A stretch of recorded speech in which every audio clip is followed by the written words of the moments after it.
Good afternoon.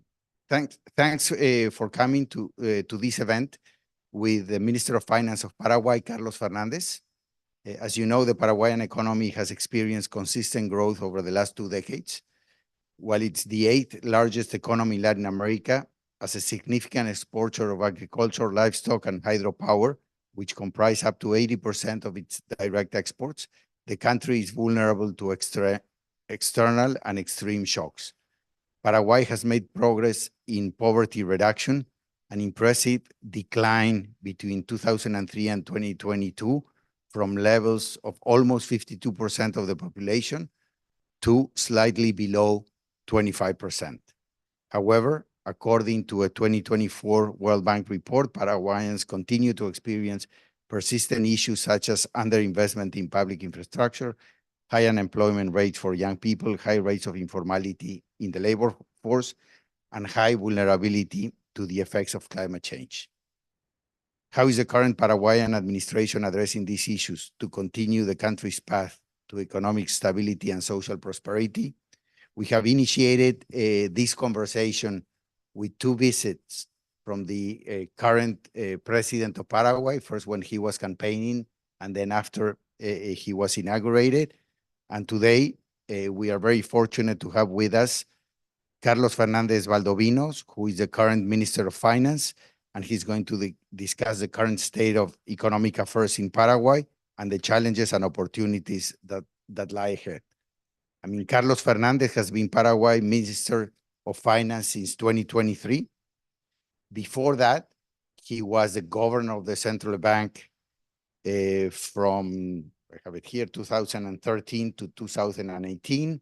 He was recognized as Central Bank Governor of the Year in 2017 and 2018. And he worked at the IMF from 2006 to 2013. And before that, he worked as well at the World Bank. I mean, he has a PhD from the University of Chicago. He has lectured at UChicago, at Georgetown University and Universidad San Andrés in Argentina. And he has I think he teaches as well at the Universidad Nacional de Asunción and Universidad Católica Nuestra Señora de la Asunción. So I think we're looking forward towards a very insightful conversation about the current state of affairs in Paraguay, the challenges that lie ahead, and also to understand, I mean, all the things that have gone extremely well in the Paraguayan economy in the last 20 years, also facing a very complicated neighborhood with crisis, sometimes to the south, sometimes to the east.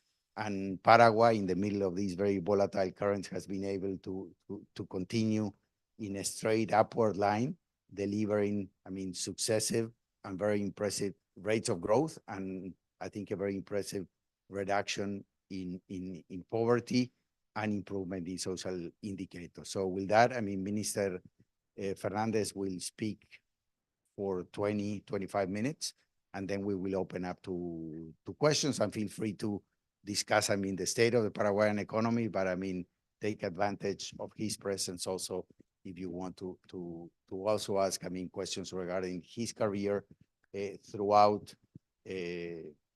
public administration in his country, but also in the international sphere in the World Bank and the IMF. So with that, I mean, Carlos, please. Can you hear me, no? Let me go here, it's easier.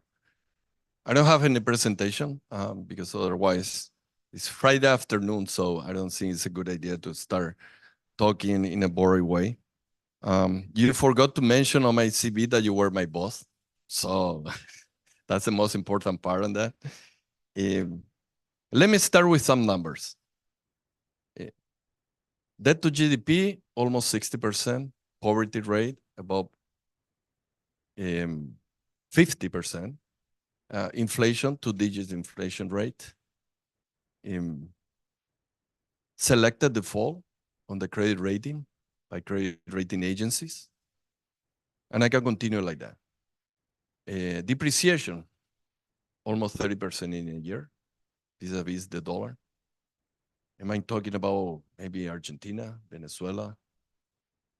No, I'm talking about Paraguay back in 2002. So not all the past has been bright for Paraguay for many reasons, but I believe the strongest one is the fact that society actually embraced macroeconomic stability as a public good. Is that right now we're talking about a country that have only 3.2% of inflation rate is going to be the economy that is going to be is going to have the strongest growth performance this year. Debt to GDP is around 36%. There is total stability on the exchange rate between the guarani, local currency, and the US dollar. As a matter of fact, to give you just a number, back in 2002, $1 was 8,000 guaraníes. Right now is 7,300. So it's slightly below to what was 22 years ago. And all that because really, as I mentioned, society really embraced macroeconomic stability as a public good. Let me give you an anecdote on that. I remember we have an inflation target of 4.5% in a given year. I think was back in 2015. And the inflation rate at the end of the year was 4.7, so 0.2% higher. The headline was central bank didn't comply with the inflation target. That was an exaggeration, of course, but you can see that there is a wide agreement on society that we cannot do what other countries are doing in the neighborhood. Talking about the neighborhood, you mentioned rightly that sometimes it's not difficult. It's very difficult to say. And I'm going to take the words of the example of what the President Peña is saying always regarding the neighborhood. The neighborhood is tough for Paraguay, small country surrounded by two giants that have every certain period of time a lot of macroeconomic instability, but the region have been tough for the past 200 years. So for us, it's kind of advantage that we know how to face the headwinds that we're facing usually in the neighborhood. Now, for us in the government, it's not important it's important, but it's not the main objective to get a nice grade from credit rating agencies or for multilateral agencies. What is important actually is the people. Whenever you go and you have the opportunity to really do some public service, think always about the people. So whatever we are trying to do at this moment is going to be good also to get the investment grade rating.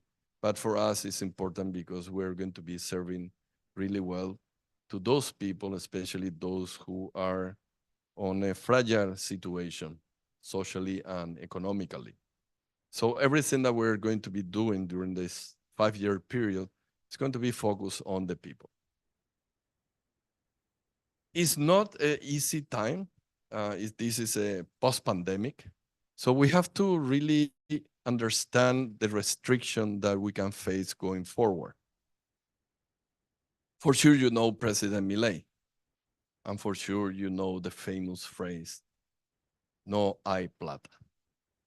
Well, that's something I have to continuously repeat to my colleagues and the cabinet because they have really wonderful idea. The problem is the cost. So in this situation, we really have to prioritize the policies that we are going to implement.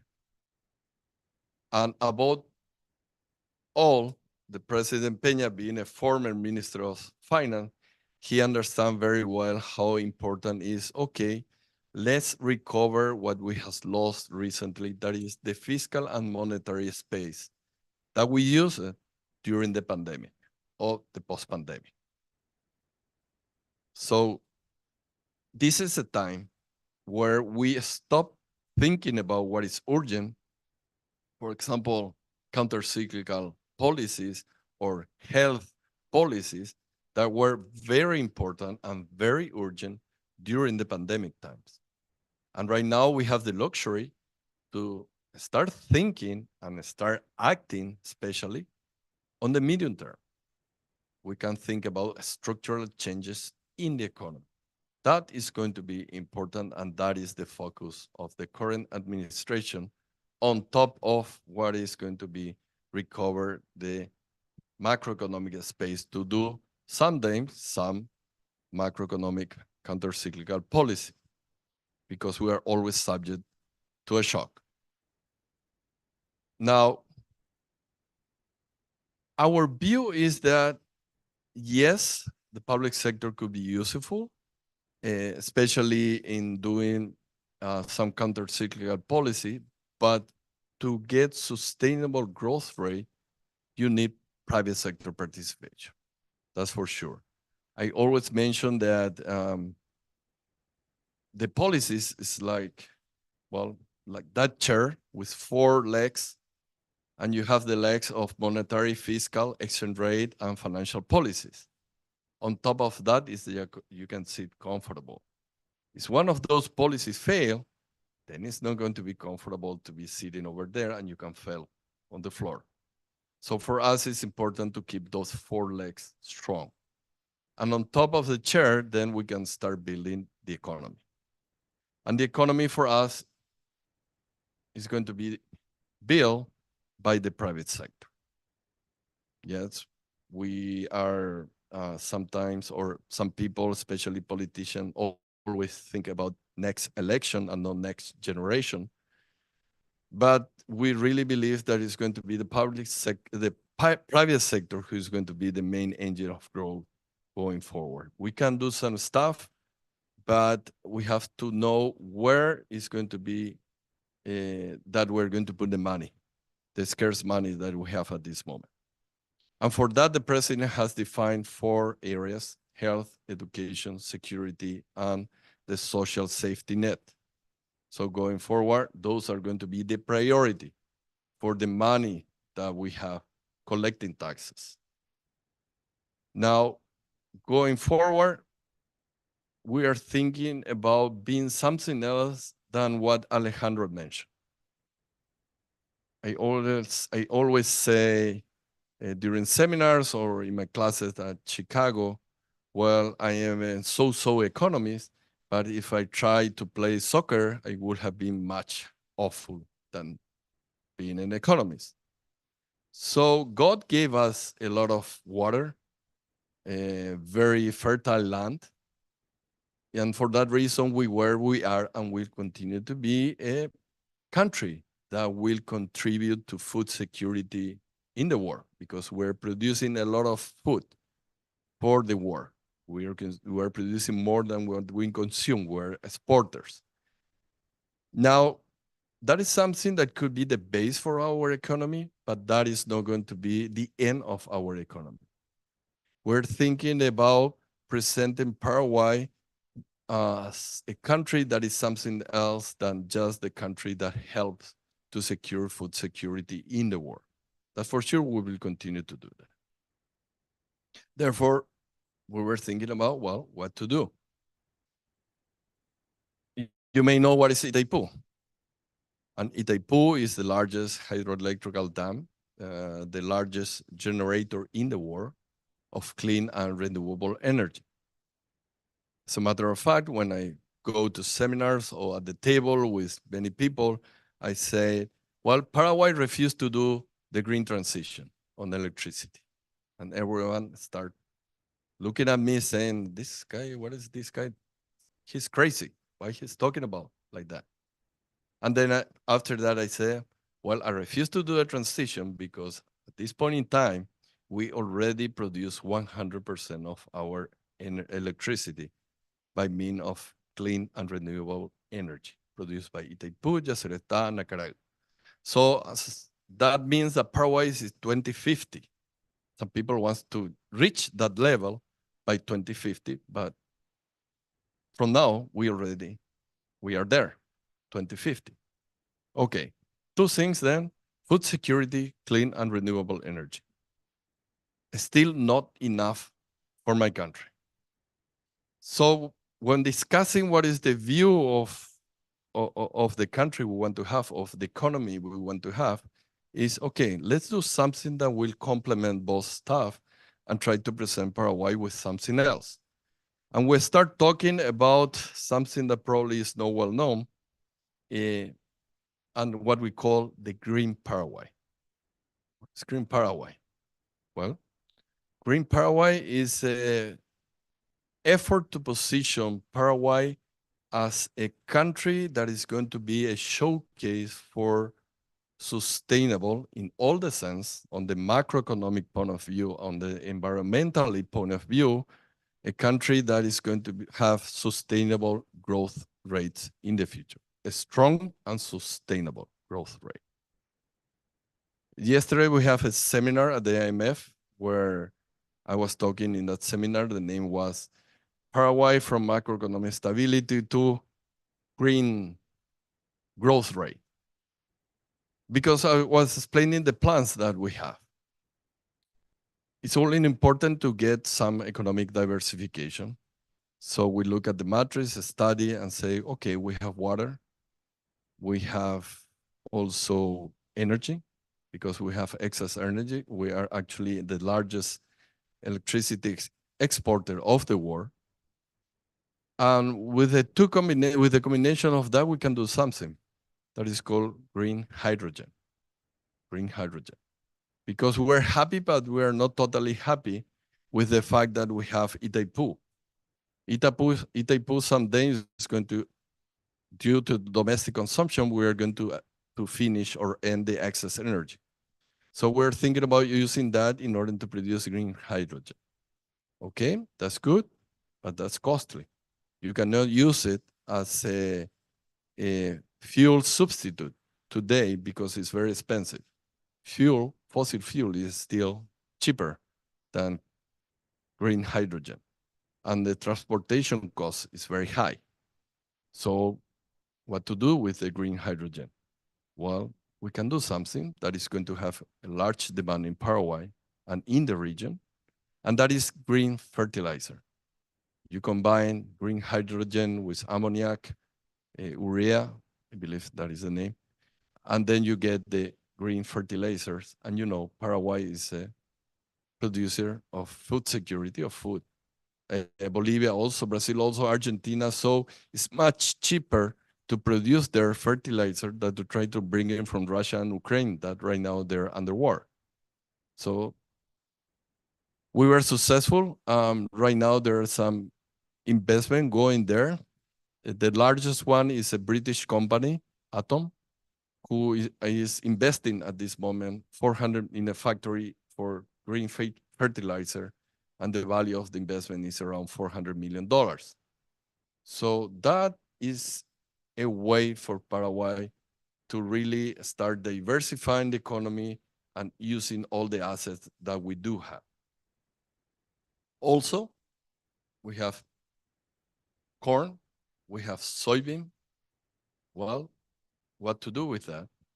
One of the things we want to do on this green idea we have is to start producing fuel substitutes, like biofuels, bioethanol, biodiesel. And there is a lot of interest on that. Actually, there are already a lot of investment, but more is coming right now, given that we have the advantage that we're producing the raw material for that. The government sometimes have to do nothing. It's the private sector who is going to decide.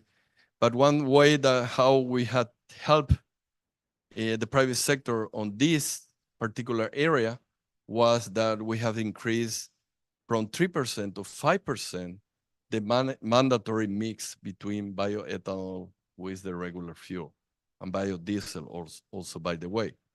And we're issuing probably in the next weeks a new decree increasing the maximum level, not only to 5, up to 12. Of course, we're going to be doing that gradually because there is not enough supply of bioethanol or biodiesel in order to do the mix. But all that, again, is in order to present Paraguay as a hub for green fuel, green energy. On top of food security, we are a country who is contributing to the green transition in the world. One more thing regarding diversification. We are in the middle of a tough neighborhood, but I have to be fair. Mercosur has been tough also, Mercosur. But if you look at the advantage, the net is positive for the country. And let me give you one example on which we are relying our policies in order to create jobs. I mean, to get decent jobs for the people. And that is the Maquila regime. Maquila regime, you probably know, Alejandro knows very well from Mexico. For Paraguay, is an incredible source of employment.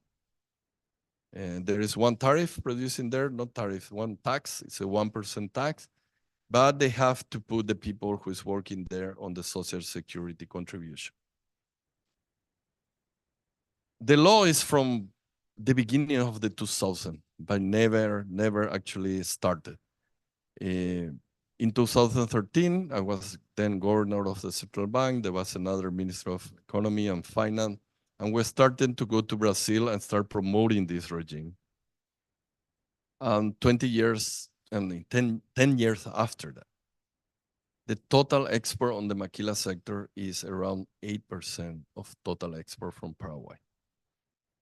The amount is $1.2 billion per year. That is quite important for Paraguay. And total employment is around 25,000 in that sector.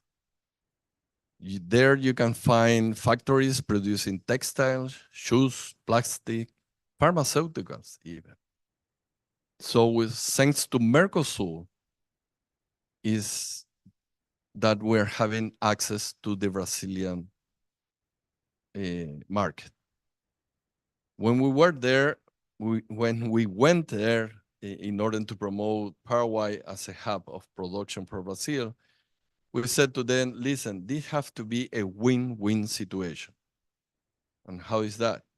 You are importing from China around 100 billion per year. We don't want to take away any Brazilian job.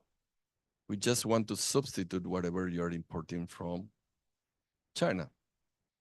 And this is going to be a win-win because it's not Paraguayans entrepreneurs that are going to go to Paraguay to produce, are going to be Brazilian entrepreneurs. And actually, really, the majority of the maquila regime is being used by Brazilian investors, putting a factory in Paraguay. But it is a win also for us because they're creating jobs in Paraguay, decent jobs. So that was the way how we were able to start inserting the Paraguayan economy into the Brazilian economy. We are a country of only 7 million inhabitants. The population is very small, but the Brazilian one is more than 200 million. So it's a huge market. And right now, every time we go out, we are telling this story that the right way to see Paraguay is not as a country of only 7 million, with only 7 million people there, but it's a country that, thanks to Mercosur, you have a market of 300 million. And that's a totally different game for us. So food, clean energy, and this maquila that give access to one of the largest markets in the world are going to be the key going forward for economic growth in Paraguay. Of course, we can start talking about other issues that you may find, I mean, poverty rates and so on, and I can explain later on, but I think it's already 20 minutes that Alejandro asked me to talk, and I can answer some questions that you may have regarding the Paraguayan economy or regarding, for example, any other economy in the region, because I'm also suffering what is going on in other countries in the region. The only thing I'm not gonna answer is the fact if you ask me about if Paraguay is going to the next World Cup in soccer. But any other question I can answer. Thank you, Alejandro.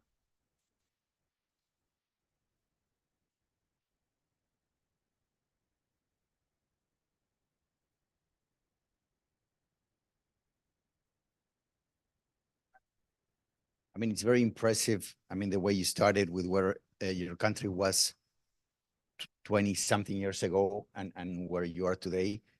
And I mean, at the end of the presentation, you mentioned exactly what you referred to at the beginning, that everything that your government is doing, it's for the people. And you kind of hinted that I cut you short with the 20 minutes. So maybe before we turn it to the students, tell us a little bit on top of the important effects that all these macro trade sectoral policies will have on poverty, on social indicators. It's exactly what are the most important social policies that the government of President Peña is undertaking to also accelerate this improvement in social indicators? Well, let me start with the following. One of the consequences of the pandemic has been, of the post-pandemic actually, has been the sharp increase on inflation. And inflation is really regressive for everyone. I mean, probably the people who is better off is able to really protect himself from a very high inflation rate. So the people who suffer the most are the people who are at the bottom of any income distribution. They have no way to protect.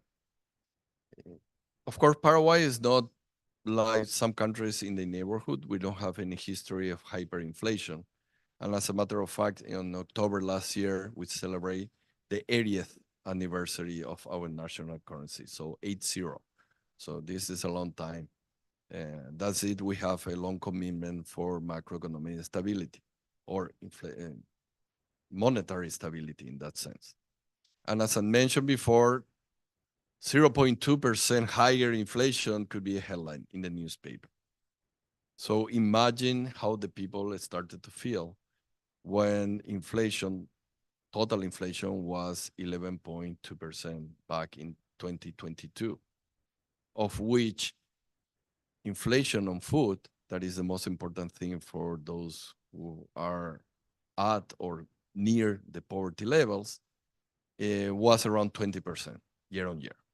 Extremely high inflation for Paraguayan standard, affecting those who are less protected. Many headlines regarding inflation on the cover of the newspaper. So the monster woke up in Paraguay. Inflationary monster woke up and was at the cover of the newspaper. So for us, it was quite important, I mean, for us Paraguayan, no government, to put the Jenny back into the bottle. And that was what the central bank was doing over all this time. I think the first one to react to the higher inflation rate, because that was the problem of the central bank, that they were thinking about, okay, we're living a recessionary period. We don't want to harm the recovery, but at the same time, we have a very high inflation rate. So one thing is, one of the factors were saying that do not rise interest rate. The other were saying rise interest rate. But at the end, the priority for any central bank is to have price stability. And that's the reason why after Brazil and Chile, Paraguay was the third one in the region to start rising rates. And two facts. First, the amount of increase for Paraguayan, given the credibility of monetary policy, the degree of increase was much lower than in any other country. The maximum interest rate, policy rate, was at a level equal to 8.75%, I believe, around that. In other countries were two-digit monetary policy rate. And the second fact is that Paraguay was the first one to converge to what is the inflation target. So at this moment, we have an inflation of 3.2%. So controlling inflation, I believe, is the first and necessary policy in order to do some social protection, especially to those who are more vulnerable. Of course, that is not enough. The second one that we believe is the best social policy is the job creation. So we are putting a lot of effort in order to, as I mentioned before, set a macroeconomic stability framework in order to attract investment, in order to create more jobs. So for us, it's quite important job creation. Unemployment is very low at this moment. During the last quarter of 2023, if you compare to December 2022, the number of job creation was 100,000, according to statistics. So that is a huge amount in a country for Paraguay. We're only 7 million, remember, actually 6 million, of which the majority of that creation was on a rural area. And on top of that, if you look at the income of the people, the increase was quite important also during that year. So job creation and securing a higher income for those who are able to get a job, then is one of the social policies that we're implementing, even though this is indirect. Third, there will be always somebody who's going to be left behind.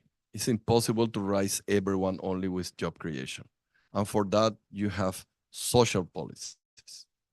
We have a program of social transfer that gives some money, a certain amount of money for a given period to those who cannot get a job, who are unemployed. Those are conditional transfer, of course, because they have to bring the kids to school, or they have to get vaccination for the kids. But in any case, those are social transfer. The social transfer program was created a long time ago. Since then, the amount of the transfer was kept constant. So even though Paraguay is a country with very low inflation rate, after around 10 years, the deterioration of the purchasing power of the social transfer was incredibly high. So we decided to do in September last year, right after we got into office, to give to those people who receive this social transfer a 25% increase in the amount that they were receiving. It's not populism, it's just exactly the number enough to compensate those people from the losses from inflation during all the period where the transfer was kept constant. On the poverty, we have a new data that came after all this that passed into 2023, and we are seeing in that statistics an improvement in social indicators. Of course, it's still quite high, but there was a reduction in total poverty of 2.7% between 2022 and 2023. Right now, the poverty level is around 22% of the population. It's quite high, yes, but it's only half the amount I gave you at the beginning of my speech, when Paraguay had more than 50% poverty rate back in 2002. So we will continue to design better policies. One policy that I would like to highlight is the following. Human capital will be crucial going forward. And going forward means that somebody who is going to be working, I'm going to be retired probably going forward. But there are other people who will be coming to the job market by then. For that, we need more human capital. And to give to who? To give to the kids.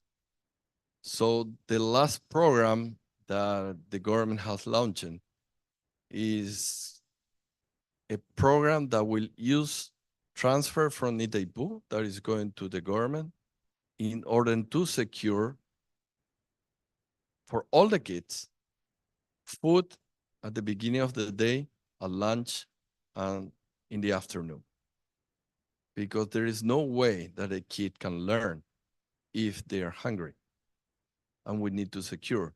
And probably for people like us, we're in a privileged position that we don't need that transfer of that food, but there are so many kids that they have to go to school, and many of them are going to school just because they're getting the food there.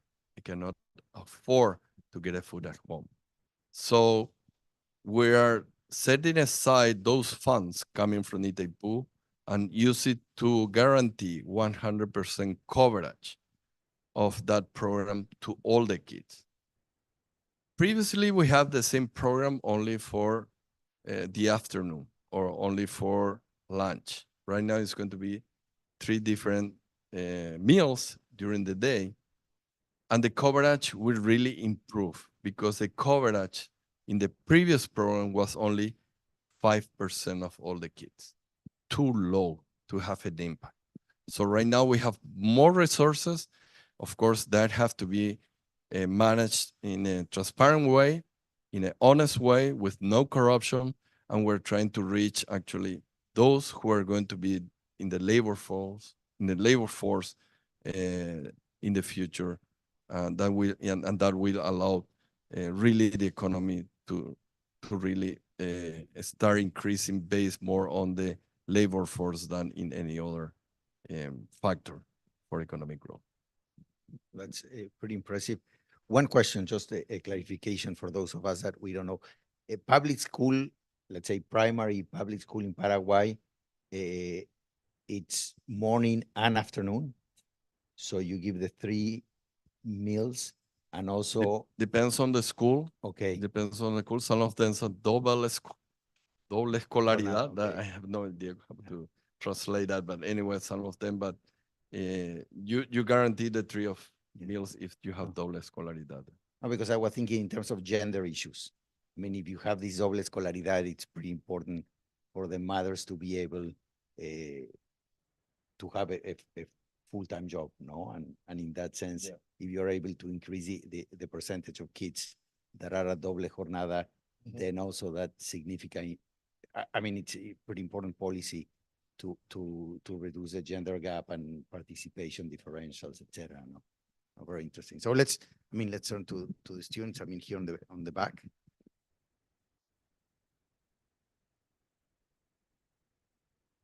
Hola, muchas gracias por todo. I'm gonna do it in English, but muchas gracias por estar acá. My name is Fabiola Martinez. I go to Georgetown. I'm a first year master's student at the Center for Latin American Studies. And I am from Paraguay, specifically from Arewa.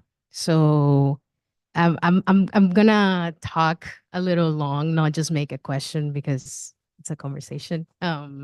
But I just want to make some points, I think, regarding everything that you touched upon. I think 2 of the major things that Paraguay, you and President Peña and anybody going outside of the country is selling from the country is, you know, the macroeconomic stability, which is awesome. I know the other day you mentioned that, you know, the macroeconomic stability, people are not valuing how it's felt in their pockets. But the other thing that you talk about a lot is this future transition to green energy and what we're working on. But I think at the core of all of it and what is going on right now in our country, it's important to mention that that human capital needs to be invested in really transparent and non-corrupt ways. No, it's very frustrating for me as a student here to see everything that's happening back at home, because as you mentioned, like we are in a privileged position here. I have been following our country for the whole time I've been here at Georgetown, because I tend to bring it up a lot in my classes. And I think it's easy to say, you know, this has to happen transparently and without corruption, when in reality, that is not our reality. And I know that a few days ago, you and the Minister of Economics and Finance signed a new law, I think, that is to work more in collaboration with public spending and really be transparent about that. Yes, yes. So I know that the students right now, arancel cero, hambre cero, there's many things that the government is pretending that, Itaipu is going to cover all of that, when in reality, the income that we have from Itaipu is not stable per year. Sometimes like things happen, like pandemics, obviously that doesn't happen every year, but there are things that we can control in where you can't guarantee that income. And I think it's very important to really be serious with the possibilities that we have as a country at the state that we are macroeconomically, to also make sure that that is translated really into people's pocket in a way that is literal, because you can, I haven't heard that this, the law that the hambre cero is going to be 3 meals a day, because from what everybody understood, it was only going to be a meal, and people are not gonna, really go, because how can you go in the morning, not eat, and try to learn? Like that just doesn't work like that. And there's no, to my understanding, there was no a single study to assure that that is really the case, and that will really improve, the human capital that we're expecting to achieve, especially considering that we want to be technologically advanced and be able to, present ourselves to the world selling green energy. But my question is, how can we pretend to achieve that sustainable growth if we are not really investing in the actual human capital? It's important to create jobs, but what about the quality of education? Yes, you are providing food to the kids. That is the responsibility of the state.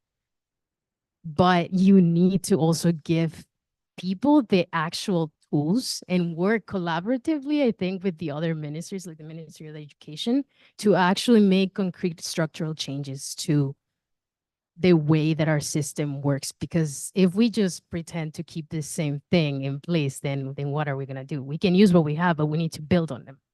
And we need to do that responsibly, like you said. And I think you're doing a great job. I mean, Santiago Peña, you and many others were taught abroad, unfortunately, and that says a lot about our own public education system. One comes out of high school and does not have from public school, and does not have strong basis of math, does not have strong basis of Spanish. So it's easy to say we have 94 of our population that can read and write, but are we teaching them how to think? Are we teaching them to think critically and to actually understand things that are happening? Many times we blame everything to the executive because we don't even know that our representatives are in the Congress, in the Senate. These things I learned here. I'm a product of public school, but these things I had to learn here once I got to school here. And I come from a very poor family in Arewa, and my chances of being here were probably like 1 in 100. So there's a lot for me there. 1 in 100 million, probably. Probably. Thank you. It's fine. I mean, you don't have to convert somebody who's already converted. I mean, I fully agree with what you say. We do have different responsibilities on different issues, but human capital, as I mentioned, for me, is the key factor going forward. And that means a lot. I mean, I didn't want to talk into the primary school is important, or secondary school, or the university, who are more privileged than those who are only finishing secondary school. And coming from Chicago, I learned that the most important one is even preschool, the most important thing. There is when you actually start developing the kids, actually developing the kids' skills that are going to be useful in the whole future. So we have to really start talking less about arancel cero and talk about much more about that part that is not being served properly. That is the preschool education of our kids. But I can say that here, not there. They're going to kill me, no? But really, I believe that preschool education is going to be crucial. Yeah. No. No, but it's everyone, I think, believe who read is the most important part, and we have to fund that preschool education of the people. Now, let me tell you what being in charge, even though I'm Minister of Economy, I'm also Minister of Finance at the end, Economy and Finance. So I'm the one getting the money or giving the money. The prioritization we gave to education. There was an agreement signed by the government regarding two things with teachers. One is the minimum wage, professional minimum wage, and the other one is called escalafón docente. That is the way how you put different teachers according to their experience. They have to have like 5 grades or degrees. That was signed back in 2017. They never comply with. And out of 5 years delay that they have, we were the one finding these resources in order to comply with 4 years for those degree escalafón docente, and the next one is going to be incorporated into the budget in 2025. We were the one adjusting the professional wage, the minimum wage, professional teachers. We adjusted for inflation. We were the country also in November last year. So we know that it's important, and we are going to give priority to the 4 sectors I mentioned before: health, education, security, and social safety net. There is a lot to do in Paraguay. I don't want somebody to be the exception or to have the possibility 1 in 100 million of being in Georgetown. I would like to have 1 in 100 to be in Georgetown, or 1 in 20. And for that, we need to work a lot. And always say it's not only about money. The quality is quite important over there. And let me tell you, I know how bad is the quality of education, given that I had to sit with them, with the unions, and I listened to them, and I saw and I tried to talk to them, and really I said, are these the guys who are teaching our kids? There is a lot to demand. You, me, and everyone else have to demand those who are receiving right now the minimum professional wage that is much higher than before, and have also a career, established career, for them to start do some courses to learn something, to really prepare themselves in order to really teach our kids, to really start building that human capital that is going to be important for the future of Paraguay. I fully agree with that. The same way as we have macroeconomic stability that we are presenting the new Green Paraguay, we need actually some educational stability in a sense. So that is going to be a crucial next for our development going forward. I fully agree with you. But we can talk after that, because we can go for 3 hours on this issue. But I fully agree with many things that you said. On the back. Thank you very much, Professor Werner. Thank you very much, Mr. Fernandez. I'm Alberto Marisca, first-year student here at the Master of Latin American Studies at Georgetown. Well, my question is about the relation with China. You recall recently President Peña was caught in some inconveniences about statements of China, because China is a major trade partner of Paraguay without having diplomatic relations with Paraguay, which is a dilemma, I believe. And so my question is, what does Paraguay really gain still with refusing the one China policy and sticking with the relation with Taiwan, once it is clear that soybeans, well, do not go to Taiwan, they go to China, and where a plethora of possibility could be open on the table for Paraguay in having diplomatic ties. And I'm not into the Ministry of Finance, but I believe having an embassy, having diplomatic stable relations, it's much easier, no, for trade with given the distance and given all the bureaucratic aspects of it. So your takes on that? One thing before, even though we do not have diplomatic relation with China, we do have a strong and quite deep commercial relation with China. So in a direct way, because we're large importers from China, from Chinese product, or indirect way, because money is fungible, but soybean is much more fungible. So At the end of the day, the Paraguayan soybean is going somewhere there. Now, imagine a situation where Georgetown is saying, well, you can get access to Georgetown to study here, but you cannot be friend of somebody from Paraguay. That's unfair. We have no problem on establishing relationship, both commercially and diplomatic relationship with China. If they are not telling us who you have to have dinner with or have a beer with. So one thing is to have economic relationship, another thing is to have diplomatic relationship. And we are open to everyone on a commercial point of view, on a diplomatic point of view. If the Chinese want to go and sit there and start talking to us and having diplomatic relation with us, we have no problem. But don't ask us to leave aside a friend for the last 50 years, that is Taiwan. That is something that is unacceptable because otherwise, yeah, because otherwise, they are affecting our sovereignty. And that is something that is unacceptable for any country. But again, we're open. Table is there. We can have a nice tereré with them. Just come here, but don't ask to leave aside friends that were friends for a long period of time in very difficult times, that is Taiwan. Now it's coming the response from Taiwan. Your Honorable, thank you so much for today's event. So my name is Alan Jung. So I'm an undergraduate student at Georgetown. I'm actually from South Korea. I'm not even Taiwanese, but I study Taiwan at Georgetown. And as a fan of Taiwan, I sincerely thank you for having diplomatic relations with Taiwan. So my question is, so we talk about China this and China that, but what if I told you that we have other like-minded democracies in East Asia, South Korea, Taiwan, and Japan that Paraguay could still have close ties to? And as the Minister of Finance of Paraguay, do you have any insights into economic cooperation of among Paraguay and South Korea, Taiwan, and Japan? Thank you.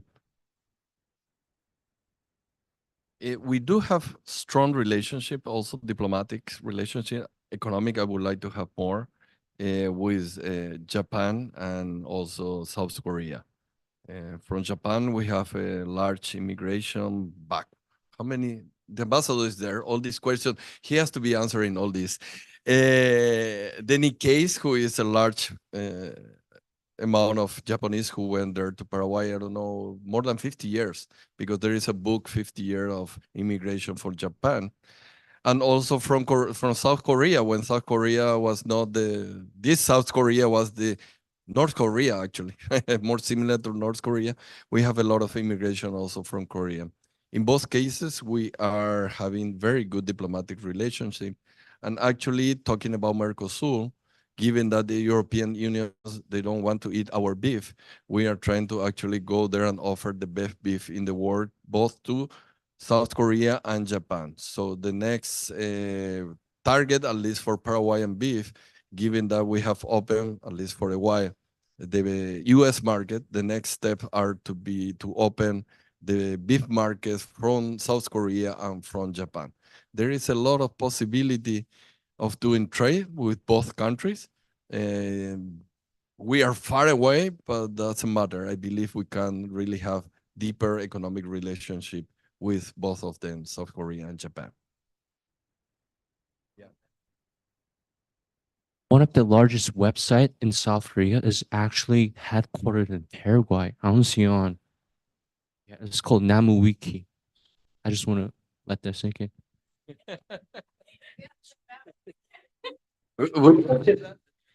My camera is-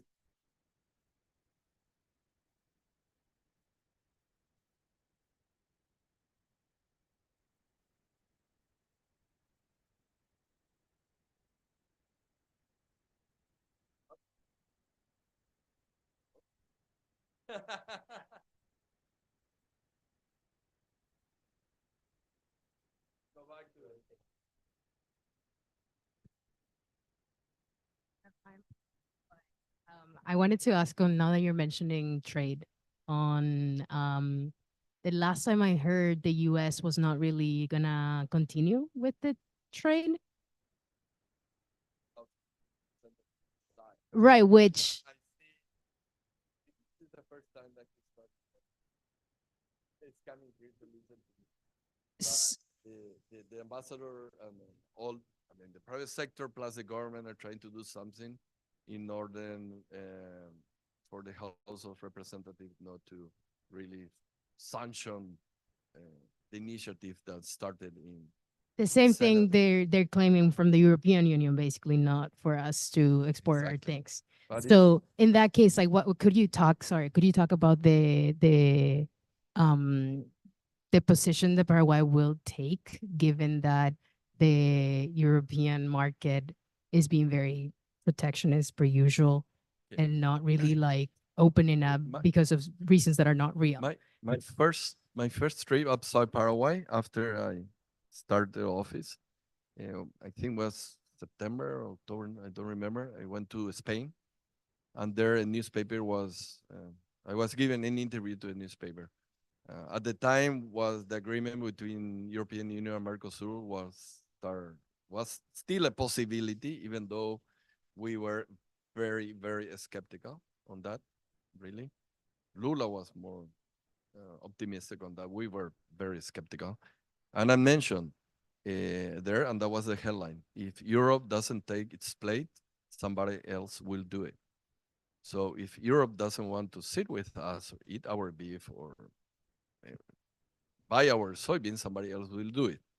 So under President Peña presidency of Mercosur, we are pushing and we're very close to reach an agreement with the Emirates, for example. And I mentioned specifically back then, or are going to be the Chinese or are going to be the Arabs who are going to take the place of the European Union. So we're going to start looking for other possibilities. Europe is not the end of the world. It's important, but we have to continue to work on other markets. Time for one final question. Short. I did China, now I do Russia and Iran altogether. Because first, on the relation with Iran, Paraguay and Iran is quite, I would say, unique, because the ambassador in Uruguay of Iran is concurrent to Paraguay. However, there are fields such as soybeans, beef, and energy cooperation that I would like to ask you if there is, if or there has been any trade or talking relation with Iran, and what is the trade reality with Russia? Not the political one is very clear. We already saw the votes in in the General Assembly has been very coherent since 2022, but on the trade point of view, because I mean, still. Let me tell you the following. If our soybean is being able to go through all the way to China, what do you think our beef is happening at this moment? Not because the government is having an agreement or whatever, but it's the own private sector who is finding the way to get to Russia. I mean, we have to be realistic on that. It's like water. When they find a rock, well, they deviate, but at the end, it's following the path. So the same happened with trade. I mean, I don't know any example of where you put restriction or you're not going to have that good that is restricted or forbidden to import in that market. Always the private sector is finding the way, legally or illegally. So in a sense, I believe that there are still traders who are benefiting. This was a question that a Russian journalist asked me yesterday or the day before regarding the trade, and I say somebody is profiting from this problem. I mean, Russia is paying more, Paraguay is receiving less, and somebody is getting the profit in the middle, but probably is going there. And about Iran, it's, to my knowledge, we don't have very strong links. I mean, there is a large community. Sorry? No, yeah, exactly. There is a large community over there of Arabs over there, some from Iran and so on. But it's not that it's a major trading partner in a sense. From an economic point of view, probably is not an issue. From security point of view, there's always, you mentioned triple frontier. What does it mean? 3 countries. The only one to blame always is only one country.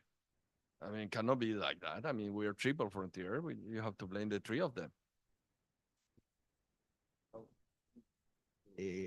Minister Carlos Fernandez, thank you very much for, making the time this Friday afternoon to be here with our students, and obviously being a Friday afternoon, we had a small crowd, but I think because of the same thing, we had, a very high quality of questions and debate, and a very well-informed and opinionated set of questions that I think made up for an extremely lively and interesting conversation. So No, thank you very much. Thank you. Thank you very much.